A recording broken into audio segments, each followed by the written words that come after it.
এখানে শ্রমিকরা সবাই মিলে আন্দোলন করতেছে।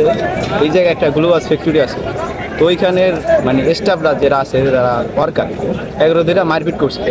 তো এইটা নিয়ে এখানে আন্দোলন করতেছে। কারণ আমরা চাইতেছি এই জায়গায় যে আমরা আমাদের সুষ্ঠু একটা বিচার, যেহেতু আমাদেরকে মারছে, এটা আরও 3 দিন আগে মারছে, তো আমরা এটা সমাধানের জন্য আমরা অনেক চেষ্টা করছি যে ভিতরে বৈশা যেটা আমাদের সমাধান করেন, যে আমরা মারছে এগুলো সমাধান করেন। আর যে দাবি আছে এগুলো নিয়ে আমরা সমাধান চাইছি, কিন্তু যারা কোনো সমাধান করে নাই। প্রথমত বলছে যে এটা মাইনে নিবে, কিন্তু যারা মানেও নাই। এখন 2 দিন হয়েছে গিয়া, মানে এখন অফিস পুরো টোটালি বন্ধ করে দিতেছে।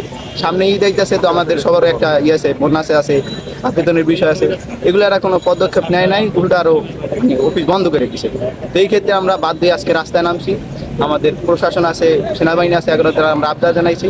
এই বিষয়টা যতক্ষণ পর্যন্ত আমাদের সমাধান না হবে, আমরা এতক্ষণ পর্যন্ত রাস্তা ছাড়ব।